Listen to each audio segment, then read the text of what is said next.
Welcome to the Grit Factor podcast. I'm Drew Powell, and here we explore what it takes to succeed through the lens of guts, resilience, integrity, and tenacity. These are the values that drive high-performing leaders and shape the culture at the Insurance Group of America. Each episode will sit down with industry trailblazers, IGA team members, and inspiring professionals who have embraced grit to overcome challenges, seize opportunities, and create meaningful impact. Whether you're considering joining IGA or simply looking for the tools to take your career to the next level, you're in the right place. So buckle up. It's time to discover the Grit Factor. Amy Cain. True. Are we even going to get anything accomplished in this episode, or are we just going to cut up the whole time? No, we'll get something You accomplished. think we'll get something done? Okay. Yeah. You've been begging me to do this podcast. Every day. So you gotta move the mic closer to your mouth. We're going to be able to hear you. Can you hear me now? Yeah. You're better. There you go. Perfect. I'm so glad that you're doing this. I think you are like in my opinion, I see you as like the backbone or maybe even the heart of IGA. What you do here is phenomenal. You wrangle Jamie, help keep him in line, and so much more. And the first time I met you, I called Jamie right after. I was like, I want to be friends with Amy. She's awesome. And he was like, I know. Isn't she great? So thanks for doing this. I know I'm joking with you. I know this is outside of your comfort zone, but I'm so glad you're on here, and we're gonna have fun with this. We'll see where it goes. Tell us a little bit about how you got to IGA. What brought you here? So I have a background in employee benefits, and when I came to work at IGA, they hired me as an account executive in the employee benefits department. And so I wanted something that was more than just a job. And being as young as IGA was when I started 6 years ago, I knew I would have those opportunities to grow, and surrounded myself with people who challenged me. And as IGA started growing, my role evolved, and now I have responsibilities within the HR department. And so that's where I am now. As IGA continued to grow, my role and responsibilities evolved to include human resources. And so with that, it gave me a greater understanding of the business and insight into how I can help support our employees here at IGA.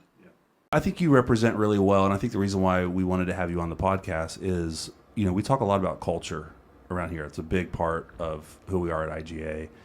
And in some ways, and I don't want to put words in your mouth, but in some ways you really help curate that culture from the human resources seat as well, and you embody it.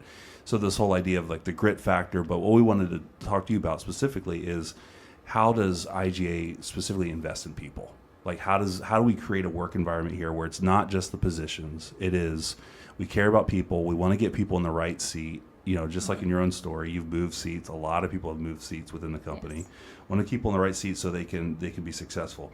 So, IGA talks a lot about growth, not just professionally, but financially too. So what do you think makes that kind of growth possible here at IGA? So probably two things stand out, and one being trust and pace. So Okay. When you come on board, we don't give you a bunch of busy work to do. You start off with responsibility. We trust that you're going to do that those job duties that we give you. Mm-hmm. We don't micromanage you, but we don't also leave you to flounder either. Mm-hmm. So there's trust with both aspects, the employer and the employee and us, and then the pace. It's very fast paced. Yes. Yeah. If you don't like to hustle and move fast, you're probably not going to love. That's true. That is true. IGA, which I resonate with. I love. I couldn't work and be a part of a slow organization. That would drive me insane. But also, I've heard from multiple people that we've talked to as well. Although the pace is fast, it feels like it's a culture of learning. Like this is a culture of like fail forward and learning. How, from even the human resources seat, how is that like culture of learning? How is that hardwired into who we are here at IGA? So part of IGA is learning relentlessly. and making yourself better, getting your designations. And that's just something that we try as a company. Everyone does it, everyone works for it, and if you're going to come on board, we're going to expect that out of you. You're constantly learning. Yes. Never stop. Yeah, I love that. All right. Sorry, I asked you a question that was off your script. And didn't even throw you off. You did awesome. It was perfect. And I love that you prepared. You brought your paper. I told you I wasn't going to let you look at it. I know, and I'm trying not to. You're doing great. I love it. All right, so we often say that we hire people not just on resume, but based on grit, based on, maybe what they've done before, but also instincts. Like I've seen that we've also hired people that are from outside the industry. We've taken risks on people. Talk a little bit about that. Even hiring someone with very little industry experience. Like we'll roll the dice on some. Well, I wouldn't say roll the dice because there's a lot of intentionality in our hiring process. So it's not a risk like that. But we're not always looking for someone who's in this industry. That's true. We're not. And so with that, we're looking for people who are who've pushed through something, whether that's changing what they do in life, finishing school, getting their designation. So, grit is, when you've got something and it's hard and you push through it, but yet you continue day in and day out, because even though it's hard. Right. And so that's what we're looking for, people who might not have the perfect resume. There are plenty of people here that do not have the perfect resume. Right. But, with that comes the belief that you get the right people in the right seats in the right environment, and you're going to grow, and you're going to grow fast. And there's people here that have failed before at stuff. Absolutely. And I love that part of it where it's like, hey, tell me about a situation. And that's for someone that's listening or watching that might be interested in interviewing with IGA. This is a good kind of heads up to be prepared for is, tell us about a situation that was difficult, that was tough, that you might even failed in, but you persevered. What did you learn? How did you grow? How did you bounce back? All that kind of stuff really matters. Now, does that matter? Do you think that matters across all teams here? Because that's not just sales specific or ops specific. That's culture company wide. Yeah. Correct. Yeah. What is that? What is the mind? If you were to describe the mind shift that has to happen to be successful here at IGA, how would you articulate that? So, one is you don't have to ask for permission here. With us, with IGA, we encourage you to think outside the box.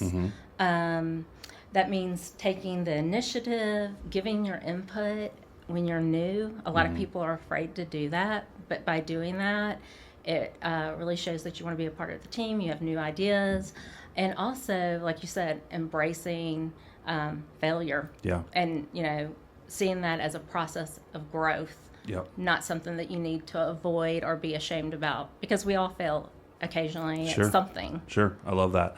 And you've seen in your time here, you've seen team members come in and you've seen them, rise pretty quickly. I mean, you've seen some that didn't work out too, of course, but you've seen some that have done really well and it's done well pretty fast in the grand scheme of things, grand scope of things. What's the difference between someone who thrives here and someone who doesn't? So people who thrive here, they're coachable, they're curious, and they're unafraid of discomfort. And as much as I feel so uncomfortable right now, it's a part of IGA, and we do things that we are not comfortable with. Like even you doing this podcast, you mean? Yes. This is part of you embodying our culture. Yes. And so I just embraced it and was like, we're going to do this, and it's going to be great. Yeah. And so those things, things are not handed to you here. And if you show up ready to work and you take the feedback that we give you and you improve every week, you will definitely move up fast in the company. Yeah. All right. So let's switch gears a little bit in terms of culture. How would you describe just the day-to-day of IGA? Because we do have a lot of team members that are remote. We got team members here in the office. You're here at kind of headquarters almost every day, if not every day. Even days where people are working from home, you still usually come in for something. You're here a lot. I know it. Yeah. So describe the day-to-day. If someone was like, hey, we hear the philosophy, we hear all that, but what is it actually like? So it's fast-paced, it's focused, and it's personal. So everyone has ownership here in what they do and we check on each other, we follow up on each other, we hold each other accountable, and we generally care about our employees. And I think leadership does a great job at prioritizing that and showing the employees how much they really do care. How does leadership here balance just high expectations with high support, right? Because we got to have both. We do expect people to work hard, to win, to be successful. I don't think there's anybody on the team here that is just treading water. Like you're going forwards or you're going, like there's no one just staying the same.